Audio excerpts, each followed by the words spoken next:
Now let's see the advanced concepts in Kubernetes. So as you advance in Kubernetes, you will encounter concepts like scaling and security.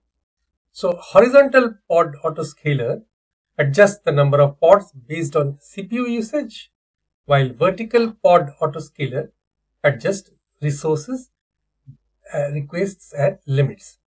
So it adjusts resource requests and limits. Now security in Kubernetes is managed through role-based access control. So role-based access control, network policies and pod security policies. So out of which in the scaling we are going to take horizontal pod autoscaler, and the security role-based access control we are going to see with practical examples on Visual Studio Code. And monitoring and logging are crucial for maintaining a healthy cluster with tools like Prometheus and Grafana and Fluent End for logging. Now let's consider the code snippet for horizontal pod autoscaler. So HPA.YAML, which I am going to create on Visual Studio Code soon.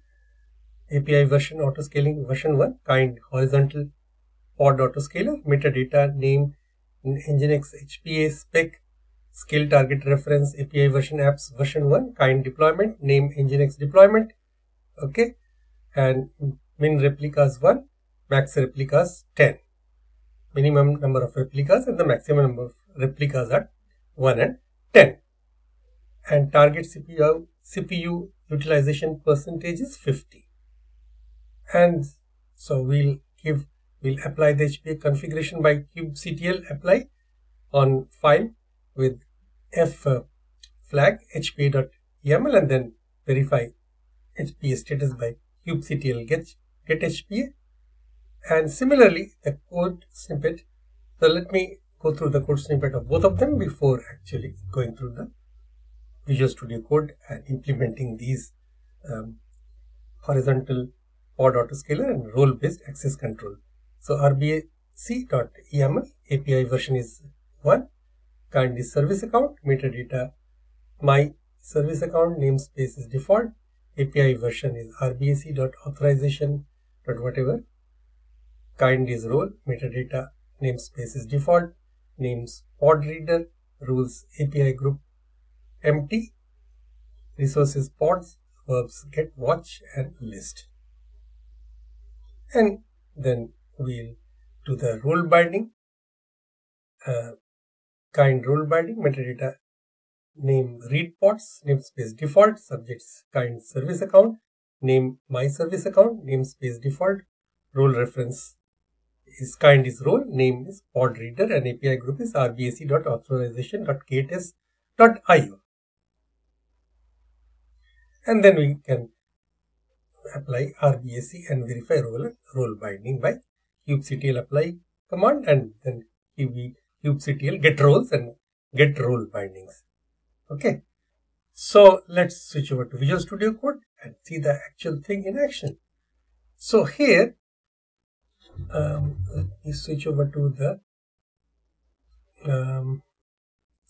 Explorer tab. Okay, so what I can do is within Kubernetes pods, I can create another directory advanced concepts, or I can keep on creating these files, horizontal pod autoscaler and RBAC within the pods directory itself. So I have now switched over to, I created advanced concepts directory over here and change directory to advanced concepts. So this advanced concept directory I have created within Kubernetes. So advanced concepts and pods directory, which has got the deployment, pod and service, they are at the same level, and advanced concept is at the moment it is empty. So I will write the horizontal pod autoscaler. So let us write it over, create the file.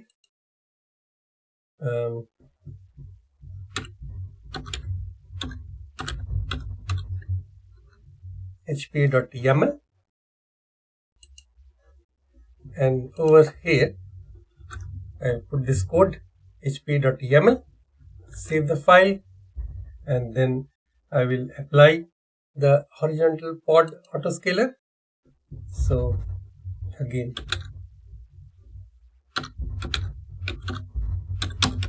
kubectl apply to this file,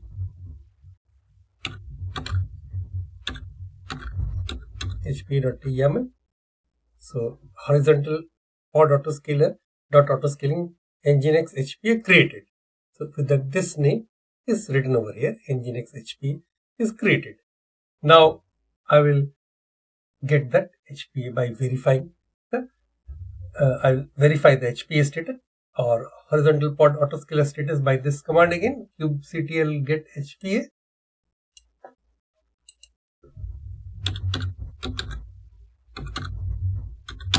Kubectl get HPA. So nginx HPA with deployment reference is this, deployment / nginx deployment, targets unknown, 50% of CPU usage, mini pods 1, max pods 10, that is min replicas 1 and max replicas 10, and age 37 seconds and replicas 0. Min pods 1, max pods 10, maximum number of pods 10.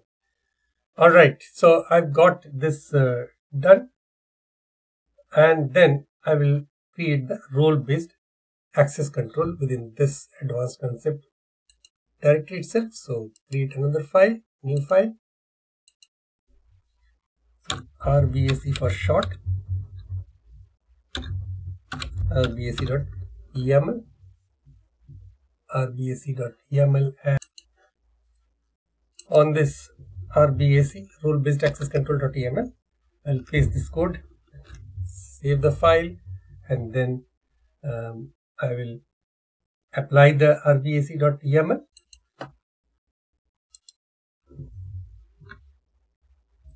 So service account / my service account created, role.rbc.authorization.case.io pod reader created, and role binding is also created. This is based exactly on the YAML file that we will input. Okay, and then we will actually verify the this is the application. We will verify the roles and the role binding by kubectl get roles and kubectl get role bindings.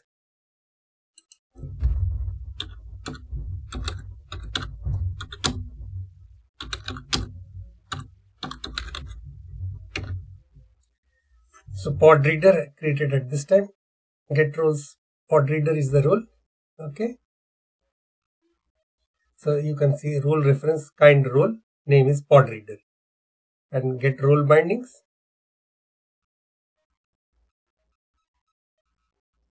Role binding is, it should come up with read pods. Okay,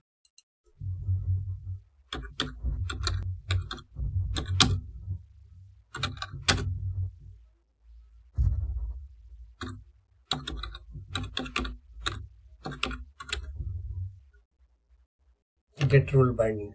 So role is pod reader.